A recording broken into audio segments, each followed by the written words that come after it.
en sus intervenciones y le doy la palabra a continuación a don Jesús García. Adelante.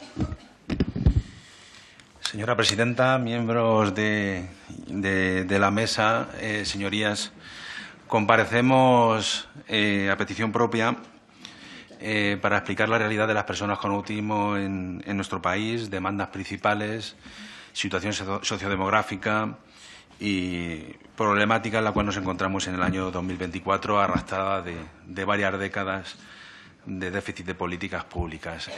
Vamos a estructurar la presentación de la siguiente manera. Ruby Driel, nuestra directora técnica, que es la que nos va a volcar el conocimiento sobre el autismo y todos los datos a nivel tanto sociodemográfico como clínicos. Y después yo haré una segunda parte más de demandas políticas para que sus señorías tengan las demandas del colectivo actuales. Muchas gracias. Pues, a continuación tiene la palabra doña Ruth. Buenos días. No voy a entretenerme mucho. Creo que tenemos que pasar lo antes posible, ¿no?, a la temática que nos ocupa. Como comentaba Jesús, mi parte se va a centrar en trasladar la información objetiva de por qué el autismo es un desafío crítico a nivel internacional y también porque es un desafío crítico en el contexto español, ¿no?, y cómo está comprometiendo al país, cómo está comprometiendo a muchísimas personas y también a los sistemas públicos que tienen que responder a los derechos de estas personas. Solamente comentar, ¿no?, para dar 4 pinceladas, ¿no? El autismo es una condición que afecta al neurodesarrollo. Eso quiere decir que tiene un origen neurobiológico, afecta a cómo se configura el sistema nervioso antes de nacer y, por lo tanto, afecta a cómo la persona procesa la información y funciona en su día a día a lo largo de toda su vida. Y eso quiere decir que es algo que no va a desaparecer, ¿no? Pensamos a veces que el autismo es una condición infantil. El autismo no desaparece a lo largo de la vida, va cambiando, sus manifestaciones cambian, cambia también a medida que la persona tiene distintas experiencias y el único abordaje con evidencia que está funcionando es el apoyo individualizado y psicoeducativo. Sí que es importante tener en cuenta esta visión y es importante también tener en cuenta por qué hablamos de espectro del autismo, ¿no? El espectro del autismo se ha comentado en la comparecencia anterior y entendemos, ¿no?, que puede haber cierta confusión en la terminología. Hasta el año 2013 había categorías diferentes para hablar, categorías clínicas diferentes para hablar del autismo. En el año 2013 cambiaron los sistemas internacionales de clasificación, los que utilizamos a nivel internacional también y los que definen los sistemas, cómo categorizamos las condiciones que afectan a la salud. Y eso hizo que cambiaran esos criterios de diagnóstico y por eso se habla de un espectro, donde se tiene en común manifestaciones que afectan a la comprensión social, a cómo la persona comprende y se maneja en el contexto social, cómo comprende las normas sociales, cómo maneja sus habilidades sociales, cómo comprende las intenciones de otras personas y a la flexibilidad del pensamiento y del comportamiento.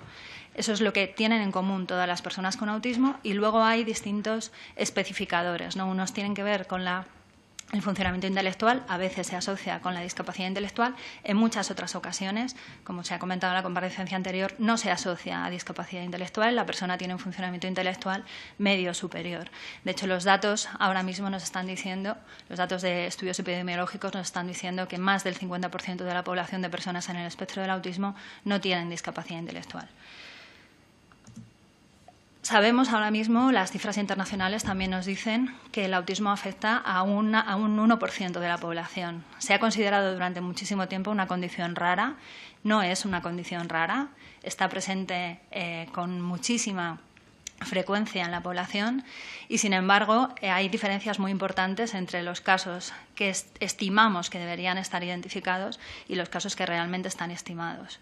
O sea, los casos que realmente están identificados. Esperaríamos, en función a esas cifras de prevalencia internacional, que en España hubiera identificadas alrededor de 470.000 personas en el espectro del autismo y lo que nos dicen los datos, que son de muy baja calidad, los datos que tenemos en nuestros sistemas estadísticos públicos son de muy baja calidad, es que solamente alrededor de 116.000 están identificadas.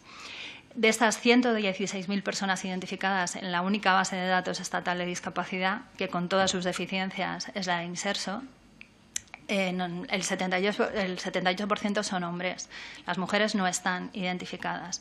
Y el 91% de las personas son menores de 30 años. Eso no quiere decir que las personas adultas con autismo no estén en la sociedad. Lo que quiere decir es que están absolutamente invisibilizadas y no están identificadas por nuestros sistemas de reconocimiento, ¿no? Si no estás en el sistema, no existes. Pues las personas adultas con autismo no existen en España. El autismo se empieza a identificar alrededor de los 18-24 meses. Hay una serie de indicadores tempranos, señales de alerta, que empiezan a aparecer en el desarrollo a esa edad, pero se diagnostican mucho más tarde. En los casos más claros estamos hablando de que en Europa se están diagnosticando alrededor de los 4 años y medio. En España, más cerca de los 6, hacia los 5 años y medio. En los casos más claros, muchas veces las personas pasan desapercibidas, llegan a la adolescencia, incluso a la vida adulta, sin tener un diagnóstico clínico y habiendo pasado por otra serie de diagnósticos previos que comprometen su bienestar, les enfrentan a veces a abordajes e intervenciones inadecuadas y, desde luego, no les permiten llegar a los apoyos que necesitan. Sabemos también que la educación, el apoyo psicoeducativo, es la única intervención con evidencia. Todos los días salen en medios aproximaciones fraudulentas que dicen que curan el autismo, que revierten la sintomatología y que mejoran pues una serie de cosas que sabemos que la ciencia nos dice que no son eficaces, ¿no? La única intervención eficaz es la intervención educativa, el apoyo individualizado y la educación. Nuestro sistema educativo ha experimentado un crecimiento enorme en el número de alumnado con autismo en el espectro del autismo que está atendiendo actualmente. Más de un 193% en los 10 últimos cursos escolares, según nos dicen los datos del Ministerio de Educación. La mayor parte del alumnado identificado está en infantil y en primaria. Hay menos alumnado en la educación secundaria obligatoria identificado, no quiere decir que no están identificados en las estadísticas, y mucho menos en la formación profesional y el bachillerato, y no tenemos datos del acceso a la universidad porque no existen esos datos, no existen esas categorías en el alumnado universitario, no tenemos los registros. Sabemos que casi el 50%, uno de cada 2 profesionales de la educación, reconoce no sentirse preparado y no tener conocimiento suficiente para abordar las necesidades de su alumnado con autismo. También se ha comentado antes la situación en el ámbito de la salud, que es otro área donde el autismo no ha llegado prácticamente, ¿no? Hablaba antes de las dificultades para el diagnóstico diferencial y para el abordaje de las condiciones de la salud. El autismo se asocia a condiciones de salud física y condiciones de salud mental, las dos cosas, y incrementa el riesgo de este tipo de situaciones a lo largo también de todas las etapas de la vida, ¿no? A veces con algunas condiciones como la epilepsia, que se asocia al ser una condición que afecta al sistema nervioso, se presenta con mucha más frecuencia que en la población general, pero tienen también los datos de en qué medida se presenta otro tipo de situaciones en el caso del autismo en relación a la población general, siendo muy preocupante la mortalidad prematura, siendo muy preocupante los enormes índices de suicidio que pasa totalmente invisibilizado, y también las condiciones coexistentes de salud mental, especialmente la ansiedad y los trastornos del estado de ánimo. También se ha comentado antes y sabemos que las personas en el espectro del autismo, aunque tengan buenas cualificaciones académicas, buenas cualificaciones profesionales, tienen muchísimas dificultades para acceder al empleo. Acceder, mantener y progresar en el empleo. No solamente tener un trabajo, sino tener un trabajo de calidad, tener un trabajo que repercuta en la calidad de vida y que permita además acceder a otros ámbitos como puede ser la vida independiente. Sabemos que hay una brecha importante en la cualificación y el acceso al empleo y que la situación es peor en las mujeres. También sabemos que nuestro sistema de atención a la dependencia no está respondiendo a las personas en el espectro del autismo. Muchas no tienen el reconocimiento de la situación de dependencia, especialmente cuando hay una persona que no tiene discapacidad intelectual, pasa con el reconocimiento de discapacidad y también con la dependencia. Y hay algunas prestaciones que son absolutamente inexistentes en el colectivo y que, sin embargo, sabemos que son las prestaciones que ayudan a acceder a la vida independiente. Solamente, según los datos de Inserso, solamente 65 personas en España con autismo tienen una asistencia personal, cuando sabemos que es una de las prestaciones más relevantes a la hora de promover el acceso a la educación y al empleo y a la vida independiente. Sabemos que las mujeres son especialmente vulnerables en un colectivo que ya es vulnerable. Acceden al diagnóstico más tarde, tienen más riesgo de tener diagnósticos erróneos, muchos derivados del sesgo de género que todavía está en la práctica profesional y que hace que a las mujeres se las califique pues, de otro tipo de condiciones, ¿no? Más relacionados con la ansiedad, más relacionadas con, bueno, es una niña muy tímida, ni siquiera le pasa nada, ¿no? Es que es extremadamente tímida. Y luego también hay una problemática que es muy preocupante, que es el alto riesgo que tienen todas las personas en el espectro del autismo, pero en el caso de las mujeres especialmente, de la violencia de género, violencia sexual. Las mujeres relatan que una de cada dos ha sido víctima de este tipo de violencia en algún momento de su vida. Y, sin embargo, no conocen los recursos de protección, no acceden a los recursos de protección. Existen enormes barreras para que puedan denunciar y ser atendidas porque el estigma y el prejuicio sigue estando en todos los ámbitos de la sociedad y también aquí. Esta es la situación con los datos que tenemos en España, sabiendo que son insuficientes, que son de baja calidad, que nuestros sistemas estadísticos no incorporan bien el autismo, que están utilizando categorías que ya están desfasadas y que, por lo tanto, la realidad pues, probablemente sea aún en algunos ámbitos más compleja, ¿no? Y también más grave. Lo que sí sabemos es que solamente con esta información ya hay cosas que podemos decir, ¿no? Y sabemos que las personas en el espectro del autismo identificadas son cada vez más.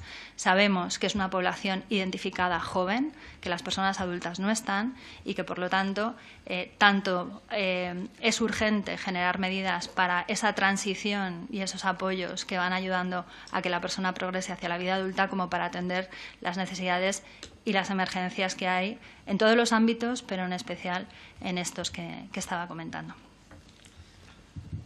Muchas gracias, doña Ruth.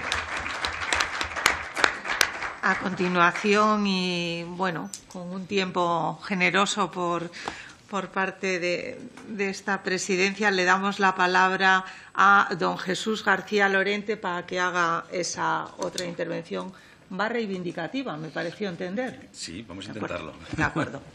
Adelante. Bueno, pues tan reivindicativa como que la primera diapositiva que... ¿Qué pasó? ¿Me he ido hacia atrás?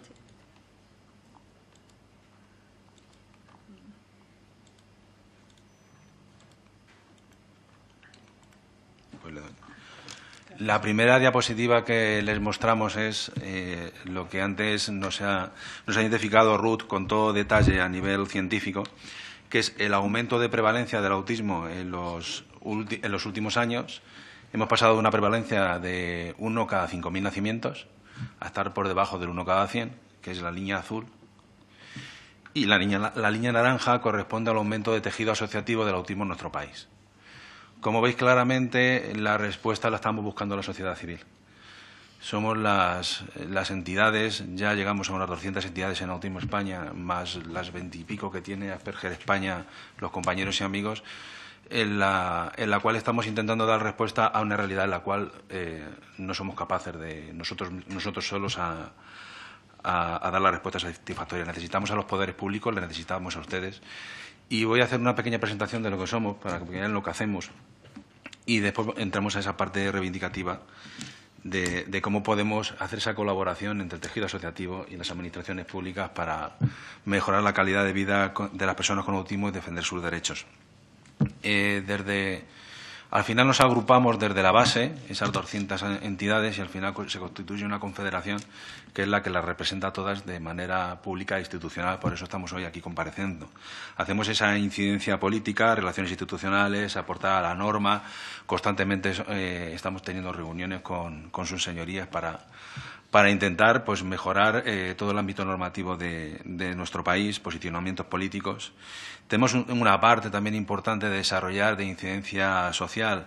La sociedad tiene que conocer la problemática del autismo. Estamos invisibles, somos un colectivo enormemente grande. Estamos hablando de 470.000 personas en España, en la cual uno va andando por la calle y no las identifica. Y eso es una dificultad añadida a nosotros, porque aunque no se identifique la necesidad existe. Entonces tenemos una parte de medios de comunicación y una parte de hacer conocer a la sociedad. Una parte fundamental que hemos visto antes con Ruth, que es la generación de conocimiento. Sin el conocimiento no podemos aceptar en las políticas públicas, Por eso somos de las pocas entidades que tenemos un área específica de investigación interna, en la cual se van haciendo estudios fundamentalmente dirigidos a la intervención, una intervención especializada y específica y acorde a las necesidades de personas con autismo, y otra para esta incidencia política que hoy les estamos haciendo para que tengan los datos objetivos para tomar las decisiones acertadas. Y bueno, hay una parte interna de convergencia con estas 200 entidades, formarles, ayudarles, captar fondos, etc. Eso está bien a nivel estatal y como confederación, pero la parte importante es la parte de la prestación de servicios que hacen estas entidades que tienen a las personas con autismo. Estamos hablando de programas de diagnóstico, servicio de diagnóstico especializado e intervención temprana. Estamos hablando de centros educativos de educación especial, programas específicos en educación ordinaria, programas de transición a la vida adulta, programas de empleo con apoyo, atenciones diurnas, programas de vida independiente, centros residenciales, centros de día, programas de envejecimiento y otros programas como de ocio, programas de niñas y niños con TEA o programas de apoyo familiar. En total, estamos hablando que en España hay un conglomerado de unos 310 centros específicos que prestan apoyos a las personas con autismo, de unos 5.200 profesionales, y que todo ello es titularidad de los padres y madres de las personas con autismo, con lo que todo ello conlleva la responsabilidad legal ilimitada de ser titulares de un centro concertado, porque les tengo que decir, señorías, que en España no existe ni un solo centro público de titularidad pública específico de autismo. Solo hay uno, que es el Centro Español del Autismo, que hace 2 años se puso en marcha y no es de asistencia, es de investigación. Entonces ven claramente el déficit de recursos que tenemos, porque con este conglomerado que os estamos presentando, que es importante, del cual somos nosotros titulares y responsables, y esa responsabilidad pesa mucho ante los padres, estamos atendiendo a unas 50.000 personas, de las 450.000 que hay. El resto está en servicios no específicos, no especializados, o simplemente en los servicios públicos que tienen una necesidad enorme de formación. Sin más, vamos a determinadas propuestas concretas. Podríamos estar toda la mañana. Esto se pone en marcha solo. Espera, le voy a dar. Podríamos estar toda la mañana haciendo propuestas porque la problemática es importante. Pero vamos a ir quizá a las más importantes y hacer un resumen final de lo que creemos que es impostergable. En cuanto a detección y diagnóstico, pues creemos que hay que hacer la implementación de protocolos de detección a las señales tempranas del autismo y la derivación cuanto antes al diagnóstico. Hay que coordinar los sistemas, el sistema educativo, el sistema sanitario y el sistema social. Si no hay coordinación, y especialmente en la vigilancia rutinaria del niño salio en pediatría, los diagnósticos se nos van, como contaba Ruth, a los 4 años y medio, 5, o muchos diagnósticos de autismo. Estamos perdiendo la edad temprana y estamos perdiendo todas las prestaciones sociales. Que se tengan en cuenta las diferencias existentes entre niños y mujeres, como ha dicho antes Ruth. Focalizar mucho en grupos de riesgo, es decir, hermanos, personas con autismo, personas con discapacidad. Y, de una vez, la aprobación de un marco normativo a nivel estatal sobre la atención temprana. Las desigualdades territoriales son enormes en atención temprana, en unos hasta los 6 años, en otros hasta los 9, en unos especializada, en otros es general. A día de hoy existen leyes de atención temprana en cada una de las comunidades autónomas, pero no hay algo que nos una de una manera coordinada desde el Estado. Tenemos que garantizar el acceso a la intervención de calidad y en todos los territorios. Y un asunto que va a ir saliendo en todos los bloques, que es la formación de profesionales. Hay una carente formación de profesionales en todos los ámbitos. Empezamos ahora por las edades más tempranas, pero la especificidad del autismo está requiriendo conocimiento especializado. Esto es muy notable en el ámbito educativo, que es el segundo bloque que les presentamos, donde más del 70% de los docentes reconocen que la poca formación que tienen sobre autismo se la han financiado con sus propios fondos personales y no con la formación que tienen que tener universitaria o de las administraciones públicas. Imagínense la incapacidad en la cual se encuentran los docentes a la hora de enfrentar este aumento de alumnado con autismo. Igual la cifra es alarmante de acoso escolar. Somos el colectivo con más acoso escolar de todos. Estamos hablando de hasta el 80% de acoso escolar, por lo cual una formación específica sobre los coordinadores previstos en la LOPIBI consideramos esencial. Recursos educativos flexibles que estén centrados en la necesidad de cada alumno. Y aquí, pues señoría, no nos llevemos a engaño. Necesitamos más inversión en educación. La inclusión educativa solo se va a dar si hay más inversión en educación. Si no hay los apoyos suficientes en las aulas, lo que estamos produciendo es acoso escolar o abandono escolar. Estamos todavía por debajo de los países de la OCDE, llevamos ya décadas diciéndolo en nuestro país. Si pegamos un empujón a la inclusión educativa, podemos tener cada vez más alumnado con autismo dentro de las aulas ordinarias. Si no, estaremos hablando de sobre el papel, que estará bonito y todos perseguimos por supuesto, un mismo objetivo, pero sin los recursos suficientes. Ya les decía antes que no tienen ni la formación básica los docentes. Y proponemos igual a esta Cámara un plan nacional sobre acoso escolar y ciberacoso. No podemos tener este acoso a nuestros menores. No podemos tener a una parte mayoritaria de personas con autismo en las aulas que son agredidos. Estamos hablando de seguridad en las aulas. Estamos hablando de una cosa básica. Por lo cual creemos que debería haber un plan nacional no solo para el autismo, para todo el acoso en general, que es una lacra, igual que lo es la violencia de género y de planificaciones, lo tiene que haber para nuestros menores. Los tenemos que proteger. Y para el ciberacoso, que cada vez está siendo de una manera más acuciante un verdadero riesgo para nuestros menores. En cuanto al empleo, aquí hubo un avance en la nueva ley de empleo del reconocimiento del autismo como colectivo de especial vulnerabilidad, pero necesitamos que se ponga en marcha sobre todo el artículo 30.1, que habla de la formación y profesionalización del personal de los servicios públicos. Eso no existe, y si no existe esa formación, al final no se está cumpliendo la ley. Y el tener en cuenta la vulnerabilidad de las personas con autismo en la Conferencia Sectorial de Empleo. Hay que empezar a arrojar datos específicos de la empleabilidad de las personas con autismo, que ciframos cerca del 90% de desempleo. Estamos hablando de un desempleo inaceptable. El empleo es una de las primeras fuentes de inclusión de las personas con autismo, de las personas en general. Ya no estamos hablando de una fuente de ingresos, estamos hablando de una fuente de sociabilización. Si no tenemos a los adultos con autismo o en sus casas o en centros residenciales durante toda la vida adulta. El empleo es fundamental, es una de las primeras bases de inclusión. Y ahí poner el acento en el empleo con apoyo, en el empleo ordinario, en el empleo en cualquier empresa. El empleo con apoyo debe ser el prioritario. Debemos estar incluidos también en el empleo. No podemos luchar por una inclusión en la infancia y olvidarnos de la inclusión en la vida adulta. Coincidimos en la reserva de un 1% en el cupo de la discapacidad en el empleo público igualmente. Apoyo y vida independiente. La figura de la asistencia personal está siendo esencial, se está trabajando, se está potenciando, pero necesitamos que tengan en cuenta las necesidades cognitivas y psicosociales de las personas con autismo. El perfil del asistente personal tiene que ser muy específico en las necesidades, si no, no nos va a valer. Y es una figura fundamental para la inclusión y la independencia y la vida independiente de las personas con autismo. Servicios y recursos especializados de vida independiente. Y aquí, de nuevo, pues señala los recursos. Si no hay recursos, no hay vivienda, ya sea residencial, ya sea vida independiente, ya sean pisos tutelados, ya sean unidades integradas en la comunidad. Niñas y mujeres con autismo, por supuesto, la vulnerabilidad transversal que señalaba antes nuestra directora técnica. Protocolos específicos de detención. Sabemos que los protocolos de detección no están centrados en el factor género y por eso tenemos mucho más diagnóstico de hombres que de mujeres. Y, por supuesto, la doble vulnerabilidad ante la violencia de género de las personas, de las mujeres con autismo en este caso. Salud mental y bienestar emocional. Tenemos una parte importante de problemas compartidos con el ámbito de la salud mental y entre ellos el suicidio. Ya lo señalaba antes también nuestra directora técnica, tenemos unas tasas de suicidio muy altas respecto a la población general. Tenemos que estar también trabajando en estas políticas. Accesibilidad y universal.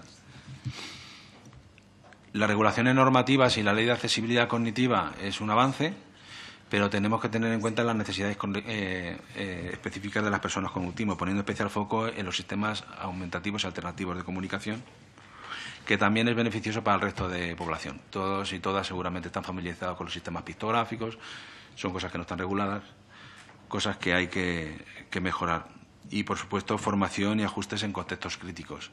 Todos los espacios públicos deben ser accesibles universalmente. Ya se ha avanzado mucho en la accesibilidad física, incluso en la accesibilidad sensorial, falta esta parte. La ley tiene que ser un apoyo, tiene que ser un impulso, pero tiene que estar la implantación. Y voy a terminar con algo global, que engloba todo lo anterior. El plan de acción de la estrategia de autismo. Voy a hacer un poco recorrido de este plan. La primera referencia legislativa y, por lo tanto, petición fue una moción en el Senado en el año 2009. Estamos hablando ya de hace 15 años. Hace 15 años. En el 2011 hubo otro PNL y en el 2014 ya se hizo la Estrategia Española de Autismo. Han ido pasando varias comparecencias, han ido pasando varios gobiernos y el año pasado se aprobó por fin el Plan de Acción de la Estrategia de Autismo, en la cual ya sí que lleva aparejados en su memoria económica cerca de 40 millones de euros.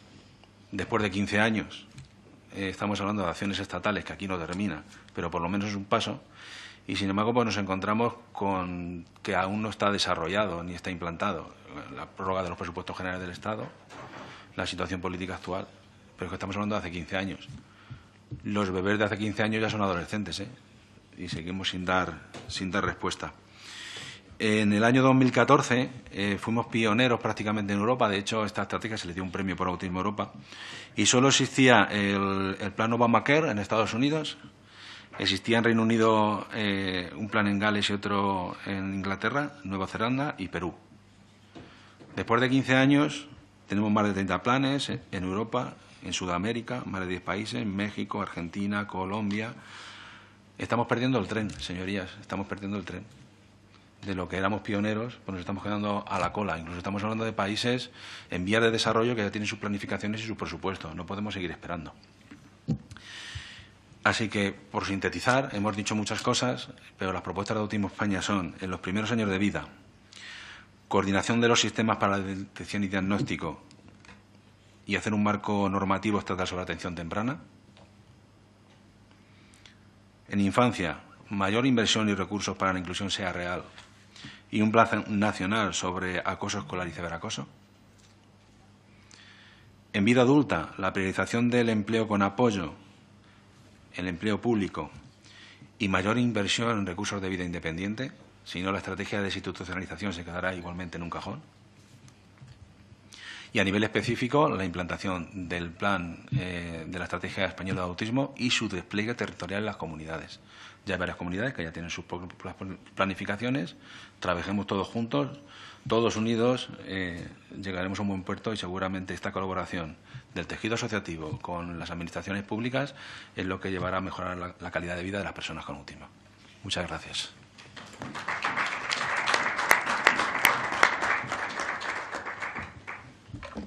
Pues muchas gracias por ambas intervenciones. Pasamos a continuación y conforme los trabajos de esta comisión a un turno de portavoces que lo hacemos en orden numérica de forma inversa. Es decir, empezamos por los grupos que tienen menor número de diputados y así lo haría en primer lugar el Grupo Mixto, si tiene presencia en la sala, que no la tiene, el Grupo Parlamentario Vasco PNV, que tampoco está presente en la sala, el Grupo Parlamentario Euskal Herria Bildu, que tampoco está presente en la sala, el Grupo Parlamentario Junts per Catalunya, que tampoco está presente en la sala. El Grupo Parlamentario Republicano, don Jordi Salvador, nos ha trasladado a la mesa su disculpa que acaba de tener que ausentarse ahora mismo y que yo traslado a los comparecientes. Como, a su vez, también el Grupo Plurinacional Sumar nos ha trasladado a través de su portavoz en el día de hoy, doña Engracia Rivera, la imposibilidad por tener otra comisión justamente en este momento. Y, por tanto, tendría la palabra por el Grupo Parlamentario de Vox el señor García Gomis. Adelante. Muchas gracias, presidenta. Seré breve. Lo primero, como he hecho antes, disculpar la presencia de nuestra portavoz, Rocío de Mer, que ha tenido bastantes reuniones con ustedes continuamente y que nuevamente se pone a su disposición para continuar avanzando en la implantación, por ejemplo, de este plan de acción.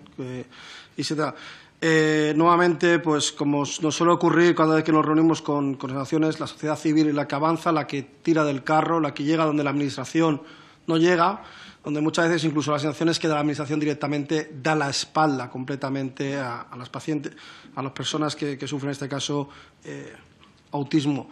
Nos llama mucho la atención de que 400.000 personas estén prácticamente desatendidas, por así decirlo, escuchándoles lo que están, todo lo que están haciendo, el trabajo que están haciendo ustedes, y que la Administración está siendo incapaz de dar a esas otras 400.000 personas que, lógicamente, ustedes llegan hasta donde llegan con los medios que tienen. Y lo primero que quiero también hacer es darle las gracias por el trabajo que realizan ustedes todos estos años, esta dedicación.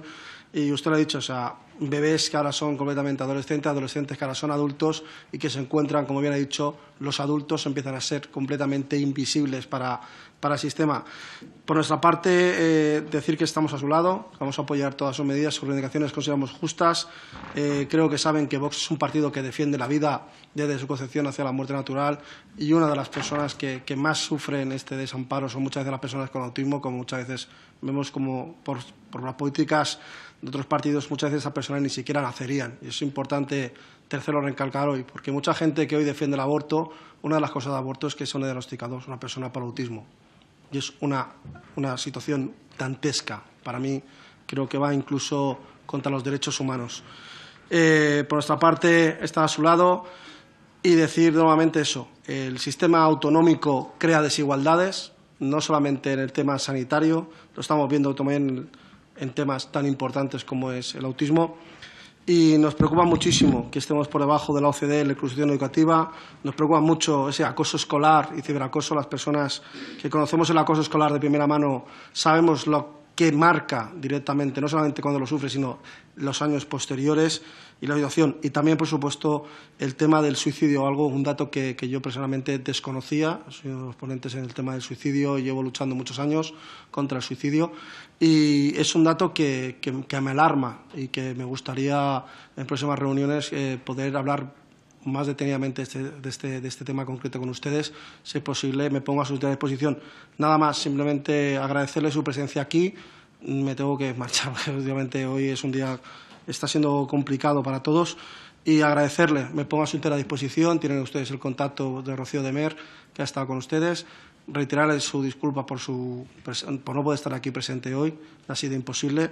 Y pedirles, yo no estoy en condición de pedirles nada, pero pedirles simplemente que, por favor, que no se rindan, que tiene muchas personas detrás que le necesitan. Muchas gracias. Muchas gracias al portavoz de Vox, y queda en el diario de sesiones las disculpas por la portavoz habitual en esta comisión y su imposibilidad material de asistir a los trabajos en el día de hoy. A continuación, tiene la palabra por el Grupo Parlamentario Socialista nuestra flamante vicepresidenta primera, doña Olvido de la Rosa. Adelante. Muchas gracias, presidenta. Y bueno, en primer lugar, agradeceros tanto a Ruth como a don Jesús García que hayáis estado aquí, que nos hayáis hecho una exposición, yo creo que bastante clara y concisa, de las necesidades que tiene el colectivo con trastorno del espectro autista. Y quisiera daros la bienvenida por parte del Grupo Parlamentario Socialista y el enorme agradecimiento por el trabajo que venís desarrollando desde hace más de 30 años, que además este año estáis de celebración, para las personas con trastorno del espectro autista y sus familias. Y quiero desde aquí también que trasladéis ese agradecimiento de nuestro grupo a todas y cada una de las entidades que a lo largo y ancho de nuestro país realizan una magnífica labor en pro de las personas con TEA y mejorando sus derechos y, sobre todo, mejorar su calidad de vida, que en eso trabajamos todos. Conozco bien vuestro trabajo y he podido trabajar de la mano de Autismo Granada, de Mírame Autismo o de Conecta en la provincia de Granada, donde he tenido la oportunidad de ser diputada provincial y donde pudimos llevar a cabo grandes proyectos de vital importancia para el colectivo, sobre todo en materia de accesibilidad cognitiva, como por ejemplo la guía de accesibilidad cognitiva de espacios deportivos, que luego pudimos implementar en una gran parte de los espacios deportivos de nuestra provincia. Y también pudimos llevar a cabo junto a TEA Vial una campaña para intentar hacer los pasos de peatones accesibles, en la cual, pues bueno, ahora que estoy aquí intentaré también que trabajemos en esa línea para colaborar para que esos pasos de peatones, como digo, sean accesibles cognitivamente. Y tengo el orgullo de decir que vivo en un pueblo, Cuyar Vega, el cual gobernamos también, en el que es accesible completamente cognitivamente en todos sus espacios públicos e incluso en todos los comercios. Así que estoy, como digo, muy cercana al colectivo y creo firmemente en vuestra realidad y en vuestras dificultades. Pero la realidad, como decíais, es que es necesario y urgente seguir trabajando para que esa accesibilidad cognitiva sea una realidad, una herramienta disponible para que puedan mejorar mucho su calidad de vida y principalmente su autonomía e independencia. Y quiero destacar, aunque aquí me han chocado las palabras de Jesús, ¿no?, el impulso que desde el Gobierno de España en este último año se ha venido realizando a raíz de aprobar el primer plan de acción de la Estrategia Española en Trastorno del Espectro del Autismo, que, como bien decía, pues llevaba más de 8 años guardado en un cajón, que se ha sacado y que efectivamente tiene esa asignación presupuestaria de más de 40 millones de euros, que es importante destacar y que, bueno, sí es importante que se lleve a cabo, puesto que hay 6 líneas prioritarias que yo creo que han sido consensuadas con el movimiento y que vienen financiadas en este plan, como es promover el conocimiento y respeto hacia las personas con trastorno del espectro autista, mejorando la formación de los profesionales, que bien, como comentaba Ruth, hay un gran número de profesionales que no tienen esa formación, con lo cual es básico e indispensable que trabajemos en esta línea. Favorecer la detección y diagnóstico precoz y el abordaje integral de la salud de las personas con autismo, mejorando la atención temprana y promocionando programas de prevención y educación para la salud, que también lleva esa línea, y contribuir en el punto 3, en la línea 3, a la vida independiente y a la inclusión en la comunidad, desde mi punto de vista, una línea esencial, ya que si no mejora esa accesibilidad cognitiva, si no tenemos esa figura del asistente personal para el apoyo de la vida independiente, difícilmente vamos a poder lograr la plena inclusión de las personas con TEA. Contribuir a la educación y al empleo inclusivo y de calidad de las personas con TEA, que aquí hay una inversión de 28 millones de euros en este programa, con lo cual yo creo que es bastante importante y hay que destacar. Promover el acceso a la justicia y el empoderamiento de sus derechos, con más de 3 millones de euros, o impulsar la investigación, formación e innovación, con otros 460 y tantos mil euros. Y la pregunta, un poco, la cuestión era saber, pensando ya que estaba en marcha este programa, pues ver también su punto de vista de cómo se estaba canalizando, cómo se estaba implementando, y también saber qué líneas creía usted que eran más destacables o cuáles eran las que más había que implementar en este caso. Así que muchísimas gracias y buena tarde. Pues muchas gracias a la portavoz del Grupo Parlamentario Socialista, y para cerrar el turno de portavoces tiene la palabra en nombre del Grupo Parlamentario Popular doña Sandra Moneo. Adelante. Gracias, presidenta. En primer lugar, quiero agradecer en nombre del Grupo Parlamentario Popular tanto al señor García Lorente como a la señora Vidriales Fernández su comparecencia en esta comisión. La verdad es que ambas intervenciones han sido enormemente ilustrativas y no puedo dejar de decirles que después de escucharlos a los dos, salgo de esta comisión con cierta sensación de preocupación o de frustración.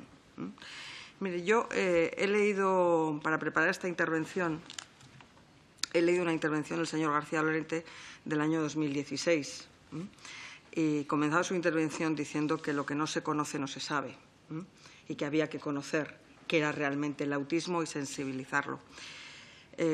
Bueno, desde el año 2016 estamos en el año 2024, han transcurrido unos cuantos años y ambos, los dos, han coincidido en su intervención en que todavía existe, primero, una falta de conocimiento de la realidad del autismo.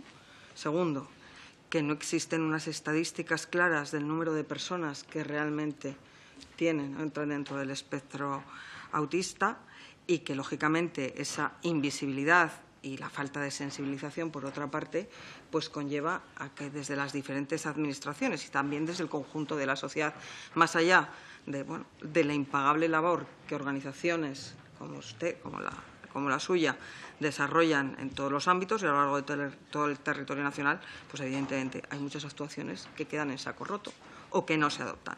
Por lo tanto, desde mi grupo, en primer lugar, tomamos nota respecto a esa situación, que entiendo que estaba incluida en la estrategia del autismo del año 2014 y que tendría que haber estado desarrollada dentro de lo que dice ahí, que es el primer plan de acción, bueno, donde luego sí que me gustaría, en nombre del Grupo Popular, que ustedes, y ahí va mi primera pregunta, hicieran más referencia precisamente a por qué ese retraso,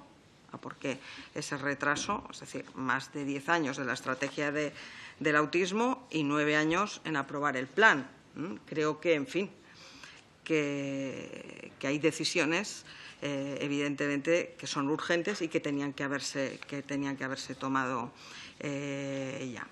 Hacía referencia usted también en el año 2016 a la dificultad de la accesibilidad cognitiva. Es decir, no sé si hemos avanzado algo en ese aspecto, si hemos homologado los pictogramas o si cada persona, dependiendo de la comunidad autónoma donde vive o de cada ayuntamiento que desarrolla esa competencia, pues, en fin, tienen cierto criterio homologable, porque, en fin, yo creo que no es tan difícil y, sobre todo, creo que facilitaría bastante a las personas.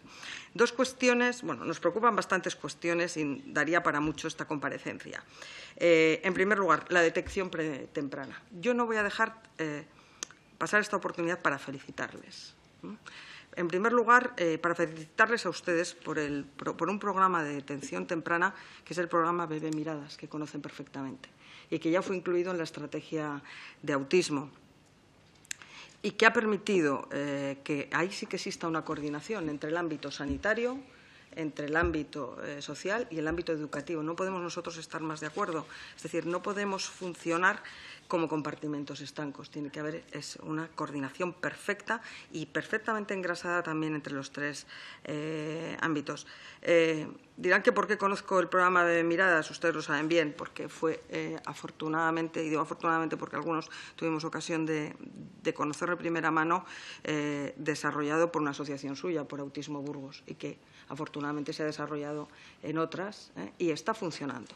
Es decir, hablaba la señora Vidriales de que en Europa la detección de las personas con autismo se produce a los 4 años y que nosotros estamos trabajando en 6 años. Bueno, tenemos que perfeccionar, evidentemente, y necesitamos recursos para perfeccionar ese programa que permite una detección desde los 4 meses en muchos casos, porque esa detección temprana permite la atención temprana. Y ahí va nuestra segunda cuestión. Y yo quiero trasladarles desde aquí el compromiso de mi grupo con una ley de ámbito nacional de atención temprana. Somos conscientes de que hay muchas leyes que conllevan diferentes prestaciones. Y una atención temprana es el mejor instrumento para empezar a actuar y para que cualquier persona que tiene una discapacidad pueda empezar a desarrollar toda su capacidad desde el primer momento. No hay mejor instrumento que la atención temprana. Por lo tanto, buscaremos el consenso. Creemos que esta es una comisión de consenso y que tenemos que buscar el acuerdo entre todos los grupos para que esa ley sea una realidad cuanto antes. Hablemos de la inclusión. Aquí, en fin, ustedes han hablado de apoyos individualizados, miren, de inversión en educación, estamos de acuerdo. Pero, mire, yo les voy a señalar una cosa. La inclusión, o la mal entendida muchas veces inclusión, no está reñida con la especialización. Es decir, la verdadera inclusión se logra dando a cada persona lo que necesita, no a todos lo mismo. Y el mundo de la discapacidad es variado, es diferente, cada caso es único, porque cada persona, tenga o no discapacidad, es diferente, somos únicos, afortunadamente, para todos. Por lo tanto, nosotros sí que vamos a incidir en la necesidad de una pluralidad de sistemas, de un incremento de los apoyos individualizados, como ustedes han señalado, apoyo individualizado y psicoeducativo, no podemos estar más de acuerdo, pero también en esa especialización. Es decir, en el sistema educativo podemos invertir lo que queramos invertir si no dedicamos los recursos a quienes son los verdaderos protagonistas o a quienes ponemos a nuestros hijos delante de ellos, que es el profesorado. Y no tenemos profesorado especializado. Los profesores no saben cómo actuar ante la realidad de un niño con discapacidad en una aula ordinaria, porque cada uno necesita una atención diferente. Por lo tanto, invirtamos en formación del profesorado, invirtamos en profesionales muy especializados, y ahí voy a enlazar además con otra cuestión porque creo que se me va el tiempo, que es el tema de los cuidadores.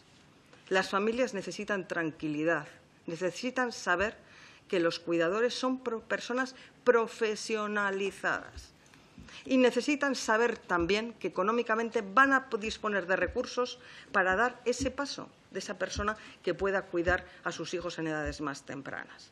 Necesitamos un marco fiscal que no trate a las familias como empresas, porque las familias no son empresas. Y necesitamos un marco fiscal que proteja a las personas profesionalizadas y no les mande a la economía sumergida, que es lo que está ocurriendo. Y nos gustaría que incidiesen en esa cuestión. Y dos últimas cuestiones. Las personas con autismo están excluidas de la CUME, es decir, de las medidas para el cuidado de menores afectados por enfermedades que no están hospitalizadas. Hombre, yo creo que es una cuestión que hay que revisar. Efectivamente. Infinidad de casos de niños, de menores hospitalizados que ven cómo sus padres, sus familias tienen que reducir sus horas de trabajo, tienen que dedicarse a ellos, etcétera. Bueno, pero está la realidad del autismo, igual que está la realidad de otras discapacidades. Me gustaría que incidieran sobre esta cuestión. Y, por último, financiación. ¿Qué está pasando con el 0,7? Es decir, no hay ninguna entidad que mantenga una reunión con el Grupo Popular que nos diga que el 0,7 tiene importantes agujeros y que no está, evidentemente, funcionando. Y, por último, nos gustaría saber si ustedes tienen datos de qué porcentaje de fondos europeos han ido efectivamente al mundo de la discapacidad o se han beneficiado ustedes de ese marco de fondos europeos. Y ya tendría 100 preguntas más, pero como el tiempo se acaba, nuevamente agradezco su intervención. Muchas gracias. Pues muchas gracias a la portavoz del Grupo Parlamentario Popular. Finalizado el turno de portavoces, pasamos a darle la palabra a los comparecientes que me sugieren que nuevamente se van a repartir el tiempo en las respuestas. Yo les pido concisión y brevedad, pero saben que nunca les voy a quitar la palabra porque los temas son muy interesantes y queremos profundizar en ellos. Adelante. Gracias. Bueno, muchas gracias por las preguntas y las observaciones. Yo, empezando un poco por las cuestiones relacionadas con la accesibilidad, sí que nosotros reconocemos el esfuerzo, ¿no?, de que la accesibilidad cognitiva, sobre todo, esté ahora mismo como ámbito prioritario de actuación. Sabemos que es el fruto, pues, de años de reivindicación en este sentido, ¿no?, y que necesariamente se tiene que tratar dentro del marco de la accesibilidad universal. No podemos hablar de que hay entornos accesibles, universalmente accesibles, si la accesibilidad cognitiva no está dentro de esa accesibilidad universal. Y dentro de ello somos conscientes también de que durante mucho tiempo, llevados, ¿no?, por ese afán de incrementar la accesibilidad cognitiva, ha habido muchísimos desarrollos que a veces se han sustentado mucho en la voluntad y en la implicación, pero quizá menos en el criterio técnico. Entonces sí que pensamos que ha llegado el momento de establecer acuerdos técnicos solventes en lo que consideramos que es en lo que está funcionando y lo que no está funcionando para definir qué es accesibilidad, y que esos criterios técnicos tienen necesariamente que estandarizarse, porque si no hay muchísima diversidad de realidades, muchísima diversidad de criterios, a veces incluso entran en conflicto con criterios que ya están definidos o ya están estandarizados y que son norma. Entonces pensamos que ahora ya somos conscientes de que la accesibilidad cognitiva es un derecho y hay que trabajar por él, pero hay que ver la manera de estandarizarlo y que forme parte de las medidas de accesibilidad universal.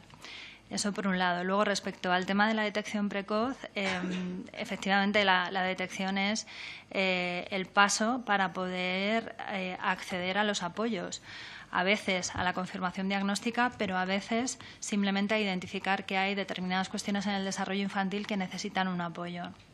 Si no se detecta a tiempo, se pierde muchísimo tiempo, y mucho tiempo que son oportunidades de aprendizaje y de desarrollo, ¿no?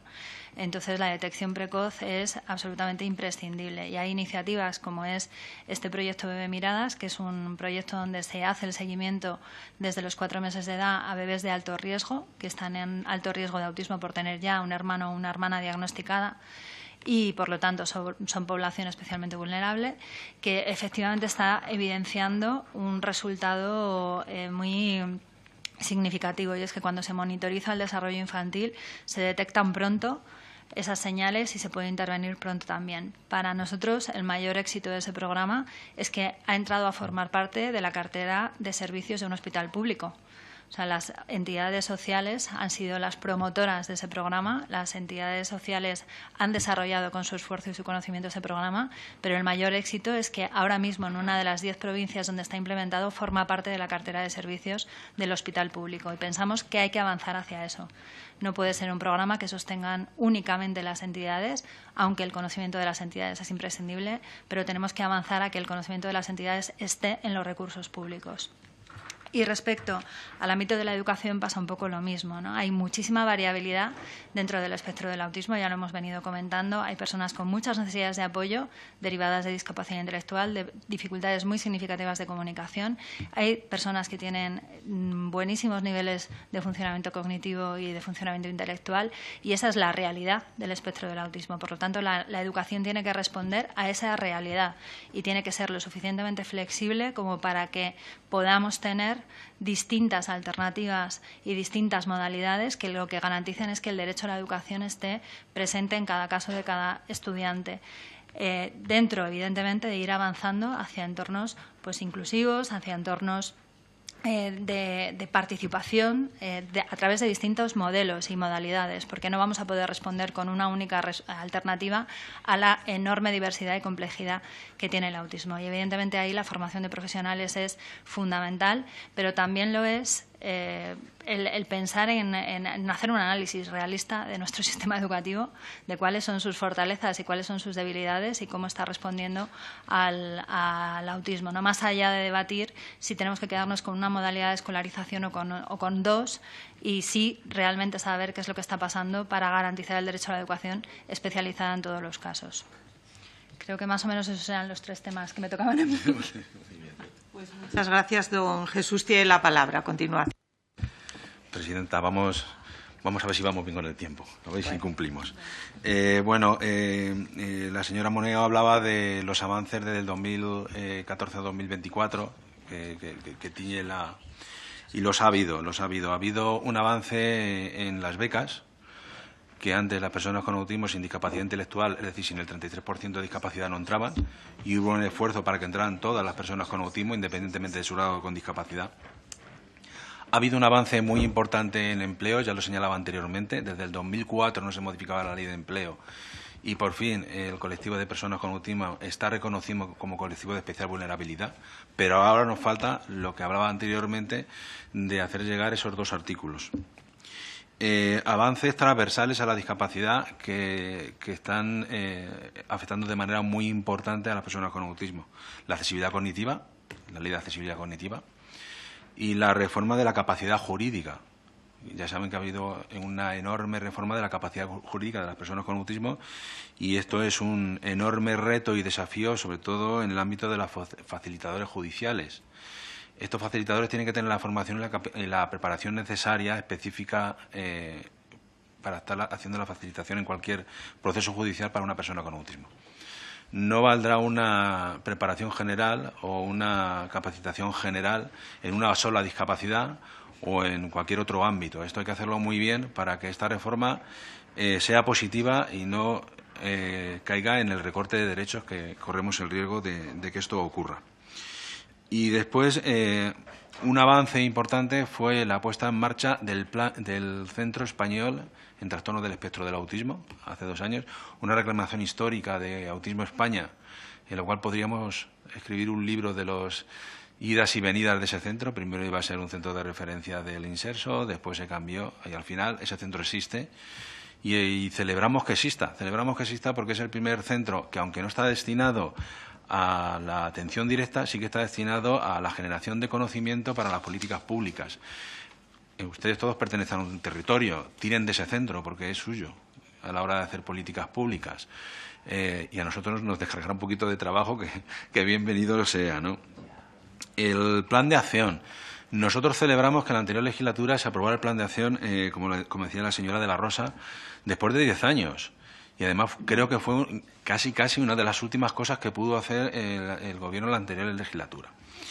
Se aprobó como se pudo en el Consejo Nacional de Discapacidad, no pasó al Consejo de Ministros, que hubiera sido lo deseable para que tuviera mayor entidad. Pero la realidad es que esos presupuestos que para nosotros, pues vienen a hacer un antes y un después en las políticas públicas, no están. Pero no están porque el trabajo es complicado, es un trabajo interministerial. No es un trabajo que vaya a depender solo del Ministerio de Derechos Sociales. Es que hay parte del Ministerio de Empleo, parte del Ministerio de Educación y parte del Inserso y parte de otros organismos. Entonces, ahí hace falta una coordinación interministerial y la dotación presupuestaria. Sabemos del esfuerzo del Gobierno en ponerlo en marcha y sabemos de las dificultades de los presupuestos generales del Estado a la hora de habilitar partidas específicas. Pero claro, voy al hecho de antes, desde el 2009 ya vamos pidiéndolo. Entonces, nosotros somos entidad social que demandamos derechos, las herramientas legislativas, las que sean mejores. A nosotros, de verdad que nos va a dar un poco igual que sea plan, que sea estrategia, que sea ley. Lo que no nos da igual es que no se implante efectivamente. Entonces, bueno, pedirles el mayor apoyo y consenso en todos los grupos parlamentarios para que esto, que siempre fue de consenso, se ponga en marcha. Y no dejo de señalar los desarrollos después en las comunidades autónomas, que es muy importante. Hablaba la señora Moneo de la CUME. Para nosotros es importante avanzar en esto y también es de pleno consenso en todos los grupos parlamentarios. La CUME es una ayuda de cuidado a menores, en la cual está muy vinculada a la hospitalización de los mismos. Las personas con autismo no tienen hospitalización, pero tienen la misma necesidad de apoyo y cuidados por parte de los padres. Esta ayuda no les llega y sería una ayuda fantástica, fundamental, y que a veces, en casos concretos, personas con autismo sí la han recibido, pero hay una aleatoriedad en la hora de esta prestación. Desde luego es una de las demandas importantes nuestras, no solamente por lo importante, sino por la viabilidad real de la propuesta. No es una propuesta compleja, sino es reflejar esta necesidad y que a partir del momento sí que puedan percibir esta ayuda. Sobre la ley de atención temprana, por supuesto, todo nuestro apoyo. Es que al final la atención temprana hay que regularla a nivel estatal, porque si no lo que está pasando es que cada comunidad autónoma estamos teniendo un panorama diferente. Y me voy a la parte de financiación, que hablaba la señora Moneo también del 0,7 y de los fondos europeos. Creo que es conocido la problemática del 0,7. Primero era estatal, después hubo una impugnación, 11. Se transfirió a las comunidades autónomas. Al transferirlo a las comunidades autónomas ha habido dificultades en algunas comunidades autónomas de dónde van finalmente esos fondos y los plazos de pagos. Tenemos en algunas comunidades autónomas que está pagando a 9 meses posteriormente de la concesión. Tenemos entidades autonómicas que están ejerciendo y están ejecutando un proyecto que no lo tienen concedido, que entienden que se lo van a conceder, que por parar los servicios no dejan de ejecutarlos y que confían que ejecutarlo desde enero, en septiembre o en octubre se lo den. Y si no se lo dan, que también ocurre, pues esa entidad ha puesto todos esos fondos, ha ejecutado ese proyecto y no tienen esa ejecución. Eso está pasando con el 0,7 en las comunidades autónomas, no en todas, pero en algunas sí. Seguramente ustedes son conocedores de este tipo de cosas. Eso quiebra cualquier entidad. Entonces, el 0,7, que permitía además un trabajo en red de todas nuestras entidades, pues bueno, eso ha desaparecido, ¿no? Fondos europeos, pues ha habido oportunidades. Nosotros de Autismo España hemos aprovechado oportunidades, pero han sido oportunidades que no hemos podido aprovechar, lamentablemente, con toda la potencia que podríamos haber aprovechado si los tiempos hubieran sido mayores. Han sido convocatorias cortísimas, de lo mejor de ejecución de un macroproyecto en 6 meses, en las cuales encima con la legislación laboral hemos tenido que convertir a todos los trabajadores en indefinidos y hacerles un ERE. Bueno, un tema bastante complejo a la hora de gestionar. Ha habido proyectos que entendemos que por el volumen de los fondos europeos han sido muy macros, pero los cuales han limitado enormemente el acceso de entidades de tamaño incluso grande como somos nosotros. Nosotros somos una entidad tamaño medio, grande, incluso hemos tenido dificultad de acceder a grandes fondos de 20, 30 millones de euros que nosotros no tenemos capacidad de entrar ahí. Si se hubiera fragmentado, podríamos entrar más. Y después, sí que ha habido defectos de forma en las convocatorias que ha hecho que algunas estén impugnadas. No sé si conocen este asunto, pero es grave, ¿no? Sabemos que, o creemos, o confiamos que el Gobierno de España le buscará una solución. Hombre, un reintegro total de una subvención de este tipo, ya no nos van a ver más sentados aquí porque desapareceremos. O sea, que no siquiera barajamos una posibilidad de ese tipo y se buscarán las soluciones. Pero es verdad que han sido fondos un poco caóticos en ese sentido, que también se comprende el contexto general de unos fondos tan grandes en ejecución de tan poco tiempo, y esperemos que si van viniendo nuevos fondos, pues aprendemos todos de estas dinámicas para ir mejorándolas. Desde luego es una oportunidad única para dar respuesta a cosas que no se pueden dar respuesta, incluido este plan de acción. Podríamos haber dado respuesta con los fondos europeos. Y nada más, Presidenta, muchas gracias por la flexibilidad, muchas gracias a sus señorías por escucharnos y nos tienen a su entera disposición. Bueno, como siempre en estos 30 años, que aprovecho para invitarles a todos y todas a nuestra celebración el próximo 26 de octubre. Si no les ha llegado la invitación, se la haremos llegar porque a nosotros nos hace mucha ilusión también compartir este cumpleaños y celebrarla juntos a ustedes. Muchas gracias. Pues muchas gracias a ambos comparecientes. Ha sido de utilidad para toda la comisión la cantidad de datos y las reflexiones compartidas que hemos podido cruzar entre todos. Con ello finalizamos, señorías, la presente comisión y, aunque sea una cuestión de índole doméstica, me van a permitir unos segundos para que recuerde a los portavoces y resto de los componentes de la misma que el próximo 10 de octubre a las 18 horas es fecha y hora tope para trasladar a la Secretaría de la Comisión las proposiciones no de ley que los diversos grupos parlamentarios quieran incluir en el orden del día de la próxima comisión. Repito, 10 de octubre, 18 horas, fecha y día tope para la inclusión de PNLs en la Secretaría de la Comisión, y el secretario de la misma dará buena cuenta del traslado que sus señorías hagan. Pues finalizamos y reitero el agradecimiento en nombre de todos y estaremos en contacto a lo largo de esta legislatura, sin duda alguna. Muchas gracias, presidenta.